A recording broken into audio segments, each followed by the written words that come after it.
വീട്ടിൽ വെച്ച് വോട്ട് ചെയ്യാനുള്ള അവകാശം ഇപ്പൊ കൊടുത്തിട്ടുണ്ട്. അപ്പോ ഈ ആളെ അടുത്തേക്ക് തെരഞ്ഞെടുപ്പ് കമ്മീഷനൊക്കെ എത്തുകയാണ്. പോളിംഗ് ബൂത്തിലേക്ക് എല്ലാവരും അവരെത്തുന്നു. പോളിംഗ് ബൂത്ത് വീട്ടിലേക്ക് എത്തുകയാണ്. അപ്പൊ വീട്ടിലെത്തി ആ പ്രായമുള്ള ആൾ വോട്ട് ചെയ്യും. ഇതാണ് ഇപ്പൊ സംഭവിക്കുന്നത്.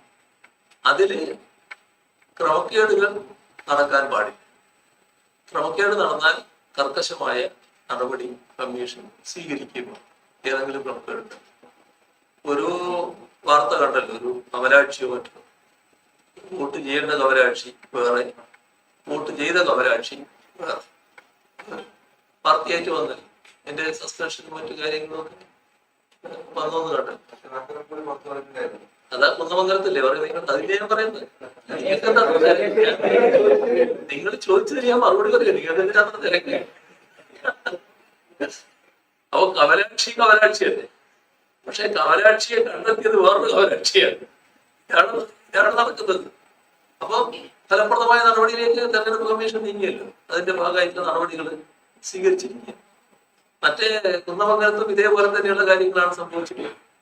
അങ്ങനെയുള്ള കുറ്റകൃത്യങ്ങൾ എവിടെയൊക്കെയാണോ നടക്കുന്നത്, സാധാരണഗതിയിൽ നടക്കാൻ പാടില്ലാത്ത കാര്യങ്ങൾ നടന്നാൽ തെരഞ്ഞെടുപ്പ് കമ്മീഷൻ ഇടപെട്ട് അതിന്റെ ഭദ്രത, സ്വകാര്യത എല്ലാം ഉറപ്പുവരുന്ന നടപടികളിലേക്ക് അവർ നീങ്ങും.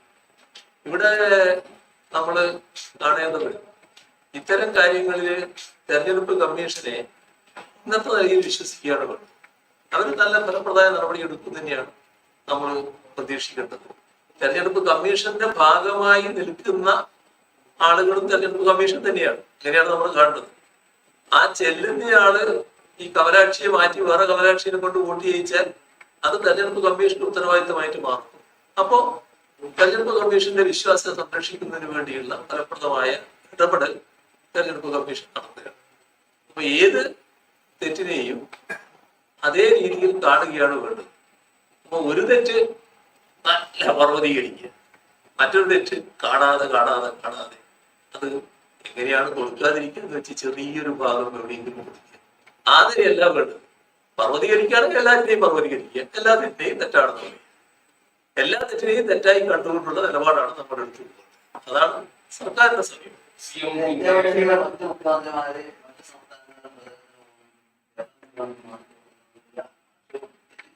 അല്ല, അത് എന്നോടുള്ള താല്പര്യം കൊണ്ടല്ലേ ഞാൻ ഈ തെരഞ്ഞെടുപ്പ് കഴിയുന്നത്. പൊന്നാനിയിലെ LDF സ്ഥാനാർത്ഥിയായിട്ടുള്ള KS ഹംസ ഇപ്പോൾ പാണക്കാട് ഹൈദരാബാദി ശിഹാബ് തങ്ങളുടെ മരണവുമായി ബന്ധപ്പെട്ടിട്ട് ഒരു ദുരൂഹത ആരോപിക്കുന്നുണ്ട്. ചന്ദ്രിക അഴിമതി കേസുമായി ബന്ധപ്പെട്ട് EDയുടെ ചോദ്യം ചെയ്യുന്നതിന് ശേഷമാണ് അദ്ദേഹത്തിന് ശാരീരിക അസ്വസ്ഥതകൾ ഉണ്ടാകുന്നത്. ഇതിനെ തുടർന്നാണ് അദ്ദേഹത്തിന് മരണം ഉണ്ടായത്. ലീഗ് നേതൃത്വം കാര്യമായിട്ട് അദ്ദേഹത്തെ ശ്രദ്ധിച്ചില്ല എന്നുള്ളൊരു ആരോപണം അദ്ദേഹത്തിന്റെ ഭാഗത്ത് നിന്ന് വരുന്നുണ്ട്. ആ ഒരു വാദം CM ശ്രദ്ധിച്ചില്ല. എനിക്കതിനെ പറ്റി യാതൊന്നും അറിയില്ല.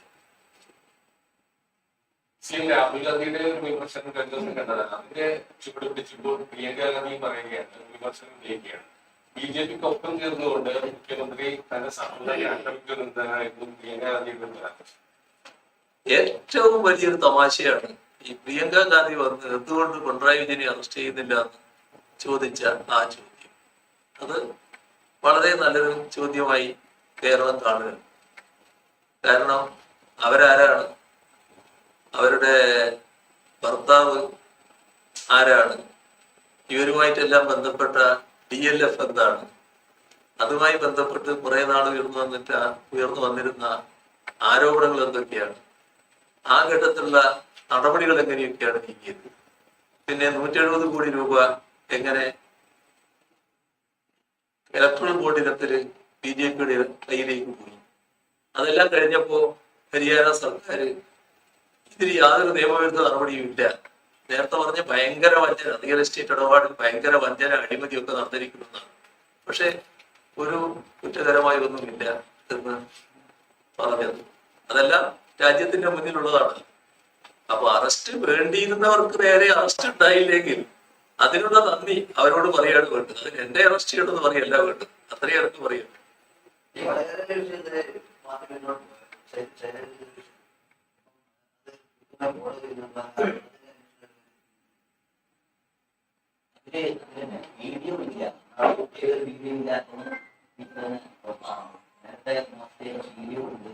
എല്ലാം ചെയ്ത ചിത്രത്തെ പറ്റിയാണ് അവർ പറഞ്ഞത്. ചിത്രം എന്ന് പറഞ്ഞപ്പോൾ അത് വീഡിയോ ഒന്നും ചിത്രീകരിക്കേണ്ട കാര്യമില്ല, ചിത്രത്തെ പറ്റിയാണ് പറഞ്ഞത്. അവർ തന്നെ വ്യക്തമാക്കിയിട്ടുണ്ട്.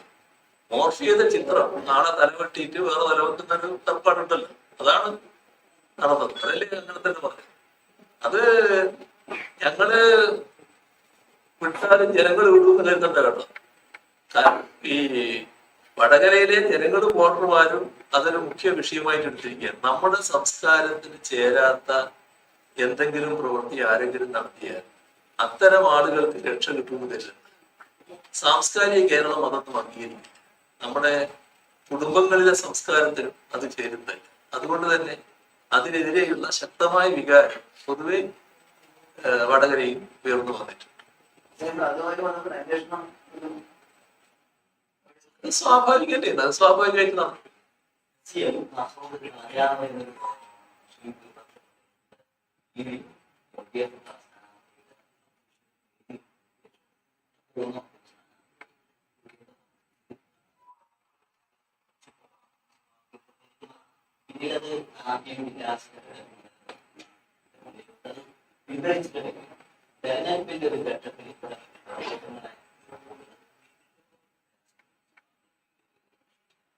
എനിക്ക് അതിനെ പറ്റി യാതൊന്നും അറിയില്ല, അതൊന്നും അന്വേഷിക്കാതെ.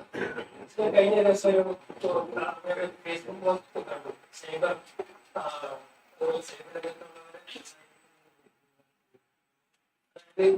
മുഖ്യധാര മാധ്യമങ്ങൾ നമസ്കരിക്കുകയും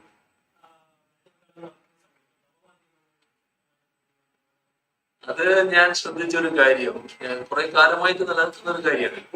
ഇപ്പോ ഈ ഘട്ടത്തിൽ മാത്രമല്ല, കുറെ കാലമായിട്ട് നിലനിൽക്കുന്ന കാര്യം. നമ്മുടെ മുഖ്യധാരാ മാധ്യമങ്ങൾ ഒരു വിഭാഗം എങ്ങനെയാണ് ഞങ്ങളോടൊക്കെ പെരുമാറുന്നത് എല്ലാവർക്കും അറിയാം.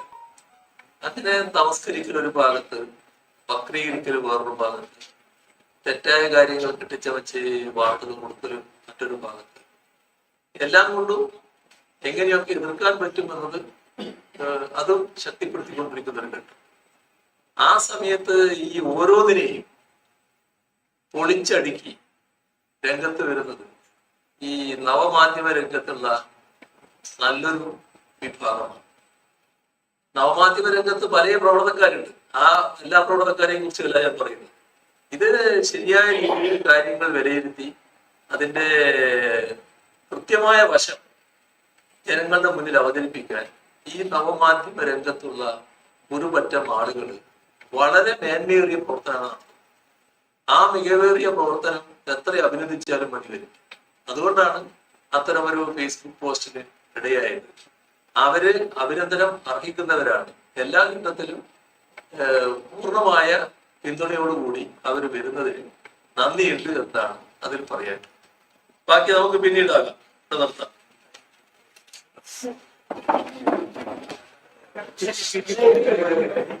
നരേന്ദ്രമോദിക്കും രാഹുലിനുമെതിരെ രൂക്ഷ വിമർശനമാണ് മുഖ്യമന്ത്രി ഉന്നയിച്ചിരിക്കുന്നത്.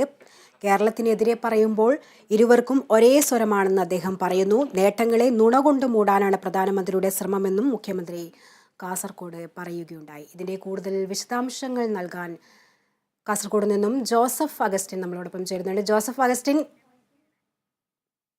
ഇന്ത്യയിൽ അഴിമതി കുറഞ്ഞ സംസ്ഥാനം കേരളമെന്നും അദ്ദേഹം പറയുകയുണ്ടായി. പ്രധാനമന്ത്രിയുടെ ആക്ഷേപം ഏത് ആധികാരിക റിപ്പോർട്ട് വെച്ചാണെന്നും അദ്ദേഹം ചോദിക്കുകയുണ്ടായി. സാഹചര്യം മനസ്സിലാക്കാതെയാണ് വിമർശനമെന്നും അദ്ദേഹം പറയുന്നു.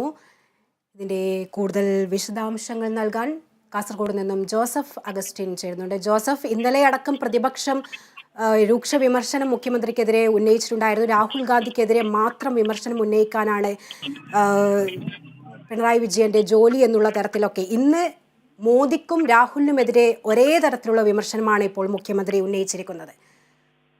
എന്തൊക്കെ കാര്യങ്ങളാണ് അദ്ദേഹം പറഞ്ഞത്? ശ്രുതി, വിവിധ വിഷയങ്ങളിൽ തുറന്ന ഒരു വിമർശനമാണ് ഇന്ന് മുഖ്യമന്ത്രി പിണറായി വിജയൻ നടത്തിയത്. രാജ്യത്തിന് തന്നെ മാതൃകയാണ് കേരളത്തിന്റെ വികസന പ്രവർത്തനങ്ങളെന്നാണ് അദ്ദേഹം പറഞ്ഞത്. ആഗോളതലത്തിൽ അംഗീകരിക്കപ്പെട്ട പ്രവർത്തനങ്ങളാണ് കേരളത്തിൻ്റെത്. കേരളത്തെയും ബീഹാറിനെയും കുറിച്ചുള്ള പരാമർശങ്ങൾ അത് രണ്ട് സംസ്ഥാനങ്ങളെയും അപമാനിക്കുന്ന തരത്തിലാണ് പ്രധാനമന്ത്രി നടത്തിയതെന്നാണ് ഉയരുന്ന ആരോപണം. നീതി ആയോഗിന്റെ സിഇഒയുടെ വെളിപ്പെടുത്തലിന്റെ അടിസ്ഥാനത്തിൽ ഈ പ്രധാനമന്ത്രിയുടെ കള്ളത്തരങ്ങൾ പൊളിക്കുന്ന തരത്തിലാണ് നീതി ആയോഗിന്റെ സിഇഒയുടെ പുതിയ വെളിപ്പെടുത്തൽ വന്നിരിക്കുന്നത്. അതുപോലെ തന്നെ എപ്പോഴും എല്ലാ കാലത്തും CPM പറഞ്ഞുകൊണ്ടിരുന്ന ഒരു കാര്യം ഈ സംസ്ഥാന വിഹിതം, അതായത് കേന്ദ്ര സർക്കാർ നൽകുന്ന സംസ്ഥാനങ്ങൾക്ക് നൽകുന്ന വിഹിതവുമായി ബന്ധപ്പെട്ടാണ്. ഈ 42% കേന്ദ്ര വിഹിതം നൽകണമെന്നാണ് ധനകാര്യ കമ്മീഷന്റെ ശുപാർശ. അത് 33% വെട്ടിച്ചുരുക്കാനാണ് പ്രധാനമന്ത്രി ശ്രമിച്ചത്. മാത്രവുമല്ല, ഈ ഭരണഘടനാ മാനദണ്ഡങ്ങളെ ലംഘിച്ചാണ് പ്രധാനമന്ത്രി ഇത്തരത്തിൽ പ്രവർത്തിക്കുന്നതെന്നാണ് പിണറായി വിജയന്റെ പ്രധാനമായിട്ടുള്ള ആരോപണം. മാത്രവുമല്ല, BJP നൽകുന്ന പരസ്യങ്ങളിൽ കേരളത്തെക്കുറിച്ച് തെറ്റിദ്ധാരണ പരത്താനാണ് ശ്രമം. അതിന് കുടപിടിക്കുന്ന രീതിയിലാണ് ഈ രാഹുൽ ഗാന്ധിയും പ്രധാനമന്ത്രിക്കൊപ്പം നിന്നുകൊണ്ട് കേരളത്തെ അപമാനിക്കുന്ന തരത്തിലുള്ള പ്രവർത്തനങ്ങളാണ് രാഹുൽ ഗാന്ധിയും ചെയ്യുന്നതെന്നാണ് അദ്ദേഹം ഇന്ന് തുറന്നടിച്ചിരിക്കുന്നത്. കേരളത്തിൽ രാഹുൽ ഗാന്ധിയെ കൊണ്ട് മത്സരിപ്പിക്കുന്നതിനെതിരെയും അദ്ദേഹം ഇന്ന് രൂക്ഷമായ ഭാഷയിൽ വിമർശനമുയർത്തി. കേരളത്തിൽ രാഹുൽ ഗാന്ധിയെ കൊണ്ട് മത്സരിപ്പിക്കുന്നത് തെറ്റിദ്ധാരണ പരത്താനാണ്. അത് കഴിഞ്ഞ പ്രാവശ്യം കോൺഗ്രസിന് അത് സാധിച്ചു. പക്ഷേ ഈ തെരഞ്ഞെടുപ്പിൽ അതുകൊണ്ട് നേട്ടമുണ്ടാക്കാൻ സാധിക്കില്ല. കഴിഞ്ഞ 5 വർഷത്തിനപ്പുറം അതേ വീഞ്ഞ് പുതിയ കുപ്പിയിൽ ഒഴിച്ചു വെച്ചു കഴിഞ്ഞാൽ അത് ജനം സ്വീകരിക്കില്ല എന്നാണ് അദ്ദേഹം പറയുന്നത്. സംഘപരിവാറിനെയും നരേന്ദ്രമോദിയെയും എതിർക്കാൻ ഇതുവരെയും രാഹുൽ ഗാന്ധി തയ്യാറാകുന്നില്ല എന്നുള്ളൊരു പരാമർശവും അദ്ദേഹം നടത്തുന്നുണ്ട്. അതുപോലെ തന്നെ അദ്ദേഹം പറയുന്ന ഏറ്റവും പ്രധാനപ്പെട്ട ഒരു കാര്യം, സംഘപരിവാർ ഇടതുപക്ഷത്തെയും നാടിനെയും ആക്രമിക്കുന്ന യു ഡി എഫിന്റെ നേതാക്കന്മാർ, അതുപോലെ തന്നെ ഇടതുപക്ഷത്തിനെതിരെ വ്യാജ പ്രചരണം നടത്തുന്ന വലതുപക്ഷ മാധ്യമങ്ങൾ, ഇവയ്ക്കെതിരെ കേരളത്തിലെ ജനങ്ങൾ വിധി എഴുതും എന്ന രീതിയിലാണ് അദ്ദേഹം ഇന്ന് വിമർശനം ഉന്നയിച്ചിരിക്കുന്നത്. ഏതൊക്കെയായാലും BJPയെയും രാഹുൽ ഗാന്ധിയെയും ഒരുപോലെ വിമർശിക്കുന്ന തരത്തിലാണ് ഈ തെരഞ്ഞെടുപ്പിന്റെ അവസാന ഘട്ടമാകുമ്പോൾ മുഖ്യമന്ത്രി പിണറായി വിജയൻ വിമർശനം ഉന്നയിച്ച് തെരഞ്ഞെടുപ്പിനെ നേരിടുന്നത്. ശ്രുതി. ജോസഫ്, അതുപോലെ തന്നെ ഈ പ്രിയങ്ക ഗാന്ധി പ്രചരണത്തിന് ഇറങ്ങിയ സമയത്ത് പ്രിയങ്ക ഗാന്ധി പറഞ്ഞിട്ടുണ്ടായിരുന്നു, നിരവധി അഴിമതി ആരോപണങ്ങൾ നേടുന്ന മുഖ്യമന്ത്രി എന്തുകൊണ്ട് അറസ്റ്റ് ചെയ്യുന്നില്ല എന്നുള്ള ചോദ്യമൊക്കെ ഉന്നയിച്ചിട്ടുണ്ടായിരുന്നു. ആ കാര്യത്തിലും ഇന്ന് മുഖ്യമന്ത്രി വിശദീകരിച്ചിട്ടുണ്ടായിരുന്നല്ലോ. അതുപോലെ തന്നെ തൃശ്ശൂർ പൂരത്തിനെതിരെയുണ്ടായ പരാതികൾ, അതുപോലെ തന്നെ കള്ളവോട്ട്, LDFനെതിരെ ഉയർന്ന കള്ളവോട്ട് പരാമർശങ്ങൾ, ഇത്തരം കാര്യങ്ങളിലൊക്കെ ഇന്ന് മുഖ്യമന്ത്രിയുടെ വിശദീകരണം ഉണ്ടായിരുന്നില്ലേ? അതെ, ഈ കേന്ദ്ര ഏജൻസികളെ വെച്ച് പ്രതിപക്ഷ നേതാക്കന്മാരുടെ ശബ്ദം ഇല്ലാണ്ടാക്കുന്ന ഒരു ശ്രമമാണ് നടക്കുന്നതെന്ന് മുഖ്യമന്ത്രി ഇന്നും ആവർത്തിക്കുകയുണ്ടായി. അതുപോലെ തന്നെ ഏറ്റവും പ്രധാനപ്പെട്ടത് തൃശ്ശൂർ പൂരവുമായി ബന്ധപ്പെട്ടാണ്. സർക്കാർ എല്ലാ ഒരുക്കങ്ങളും കൃത്യമായി തന്നെ ചെയ്തിരുന്നു. നല്ല രീതിയിൽ ഇതിനു വേണ്ട ക്രമീകരണങ്ങൾ നടത്തിയിരുന്നു. പക്ഷേ സംഭവിച്ചത് നേരെ വിപരീതമാണ്. ഇത് ഗൗരവപരമായ ഒരു വിഷയമാണ്. ഇതിൽ നിരവധി പരാതികൾ ലഭിച്ചിട്ടുണ്ട്. ഈ പരാതികൾ കൃത്യമായും പരിശോധിക്കും. മാധ്യമ പ്രവർത്തകർക്ക് നേരെയും ചില അക്രമ സംഭവങ്ങൾ ഉണ്ടായതായി മുഖ്യമന്ത്രി പറഞ്ഞു. ഇതിനെതിരെയും ശക്തമായ നടപടി സ്വീകരിക്കുമെന്നാണ് അദ്ദേഹം ഇന്ന് പറഞ്ഞിട്ടുള്ളത്. തെരഞ്ഞെടുപ്പ് കാലമായതിനാൽ കുറെ കാര്യങ്ങളിൽ പരിമിതികളുണ്ട്. ആ പരിമിതികൾ മറന്നുകൊണ്ട് ഇതിനെതിരെ ശക്തമായ നടപടി സ്വീകരിക്കും. ഇത് നാടിന്റെ ഒരു ഉത്സവമാണ്. മതജാതി വർഗ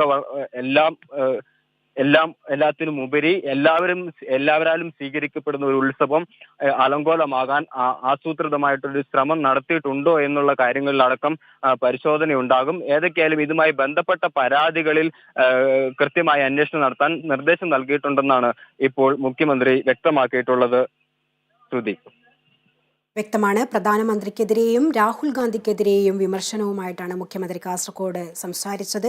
കേരളത്തിനെതിരെ സംസാരിക്കുമ്പോൾ മോദിക്കും രാഹുലിനും ഒരേ സ്വരമാണെന്ന് അദ്ദേഹം പറയുകയുണ്ടായി. നേട്ടങ്ങളെ നുണകൊണ്ട് മൂടാനാണ് പ്രധാനമന്ത്രിയുടെ ശ്രമമെന്നും മുഖ്യമന്ത്രി പറയുകയുണ്ടായി. തൃശ്ശൂർ പൂരം സംബന്ധിച്ച പരാതികൾ ഗൗരവമായി കാണുമെന്നും അദ്ദേഹം മാധ്യമങ്ങളോട് സംസാരിച്ചു. വിവരങ്ങളാണ് ജോസഫ് അഗസ്റ്റിൻ നൽകിയത്.